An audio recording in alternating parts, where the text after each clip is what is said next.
Ungehorsam der Türkei gegenüber La Washington désobéissance de la Turquie à l'égard de Washington expliquerait-elle la tentative de putsch?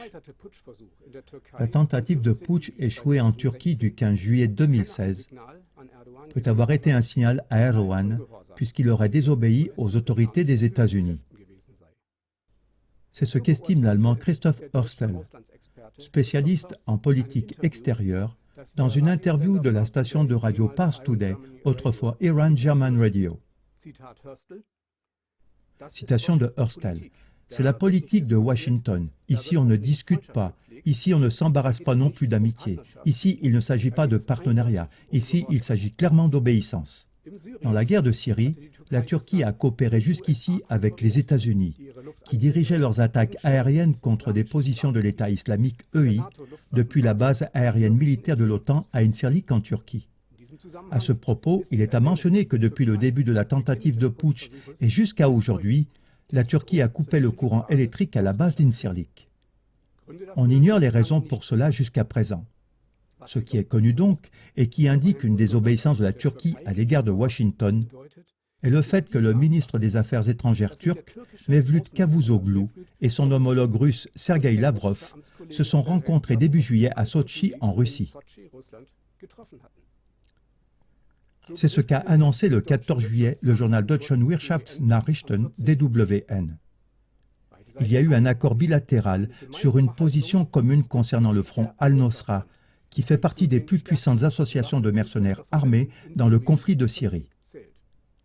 Cavusoglu a dit après la rencontre que le front Al-Nosra est sans doute une organisation terroriste et doit être traité comme telle. Citation de DWN.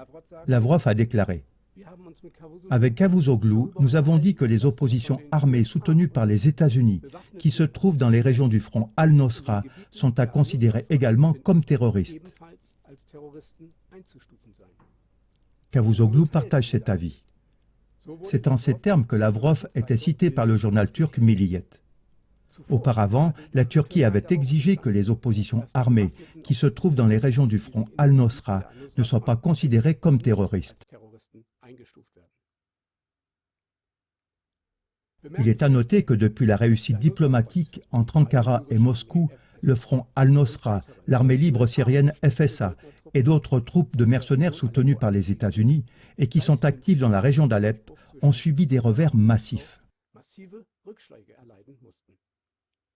Le fait que depuis ce temps-là, les mercenaires ne reçoivent plus aucun soutien de la Turquie dans la lutte en Syrie pourrait avoir des conséquences décisives.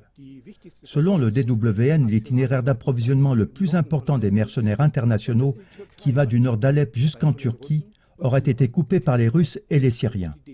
Il n'y a eu aucune protestation ou reproche de la part de la Turquie. Le journal d'opposition turc, Cumhuriyet, estimait que le rapprochement entre Cavusoglu et Lavrov est un pas très positif et parle même du fait que la Turquie aurait inversé sa politique vis-à-vis de la Syrie à près de 180 degrés en un seul jour. Cumhuriyet parlait auparavant de présumées livraisons d'armes illégales au moyen de camions des services secrets turcs MIT, armes destinées aux troupes de mercenaires terroristes en Syrie. De plus, il y a une autre information qui indique une désobéissance de la Turquie à l'égard de la politique américaine. Selon le portail d'information britannique The Middle East Eye, le Premier ministre turc Binali Yildirim a dit le 18 juillet que le plus grand objectif de la Turquie est la restauration des bonnes relations avec la Syrie. Yildirim a dit: c'est notre objectif le plus grand et le plus immuable.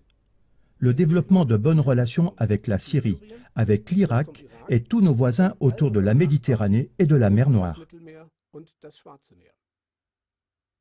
Cette annonce contredit avec véhémence la politique américaine du chaos et du diviser pour mieux régner au Proche-Orient, et n'a certainement pas trouvé une oreille favorable à Washington.